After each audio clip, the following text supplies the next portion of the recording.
I am Ferdinand Marcos, and I am the President of the Republic of the Philippines.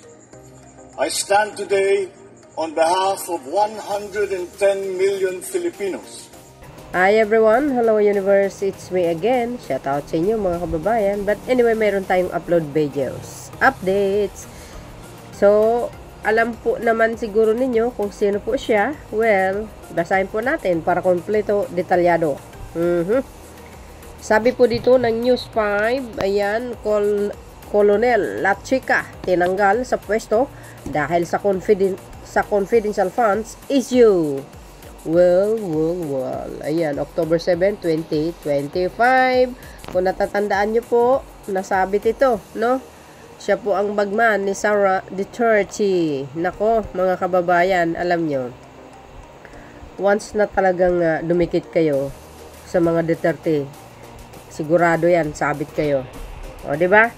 Sayang lang yung uniform mo, sayang yung pinag-aralan mo, sinusugal mo lang, 'di ba? Dahil nga minsan nasisilaw ka sa mga bagay-bagay. Ayan. Ang napala, 'di ba? Sabi dito mga best, para kumpleto, detalyado, basahin po natin. Sabi dito mga kababayan ng News 5, EFP Security and Protection Group Commander Relieve agay. Kinumpirma ng Armed Forces of the Philippines, which is ang EFP, ang pagtanggal kay EFP Security and Protection Group. Ayan, EFP-SPG. Commander Colonel Raymond Dante Lachica sa posisyon. Ayun. Ito na imbestigahan ito nung panahon pa ni 19th Congress, I think. Yes. Dahil nga dito sa confidential fund issue ni Sara Duterte. So, nabanggit ang kanyang pangalan, mga bes. Alam nyo po yan. So, dahil dyan, ayan, ang nangyari sa kanya. Pero, alam nyo, kawawa din naman siya, ano? Dahil, siyempre, hanap buhay po yan, eh. Oh, posisyon niya yan, eh. Pero, ang nangyari, yan naman ang nangyari. Wala tayong magagawa, eh. Kasi sabi nga natin, pag gumawa ka ng kasamaan, masasadla ka sa kasamaan talaga.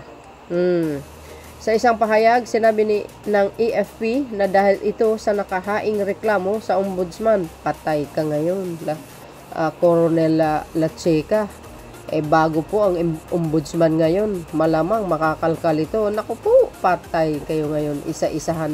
Iniisa-isa na kayo. Mayroon tayong bagong ombudsman na talaga namang kinaayawan ng DDS. Tuloy, laban sa kaniya at retired Major General Nolasco. Yes, kasama po yun. Doon sa pagdinig ng House Committee sa ni Chairman Chowa. Sabi po dito, General Nolasco mimpin sa ombudsman kaugnay ng paggamit sa confidential funds ng Office of the Vice President. Naubuo ang AFP-SPG matapos i-reorganize ang Vice President Presidential Security and Protection Group. Agay. Siguro alam niyo naman yan, sa kasaysayan ng Pilipinas. Kahit sa buong mundo siguro, no. Tanging bukod lang ito si Sara Duterte na napakaraming bodyguard, sa totoo lang. 300 plus ba o 400 plus? Correct me if I'm wrong. Grabe. Talo pa ang Pangulong Marcos Jr. sa totoo lang. Parang ang tingin ko parang laging may kaaway. Ililipat si Lachica sa Philippines Army. Itinalaga naman si Lieutenant Colonel Joseph Israel Eliosida bilang acting commander ng EFP-SPG. Ayan, mga bes, ha? Ako, lagot na ito. Abangan po natin ang kapalaran nito. Hindi natin alam, baka ma-court martial ito o maawol, hindi natin alam, mga bes. Sa pag napatunayan talaga rin naman, nakasabwat, nako po, patay kayo ngayon. Sabi po dito, mga kababayan, we have accomplished more than our targets because of his support to the vision of a life of peace and comfort for all Filipinos. We salute his resoluteness, professionalism, and integrity. Pasalamat ng Office of the Vice President, which is ang OVP, kay Lachica. Well, mga bes, yan nga yung sinasabi natin.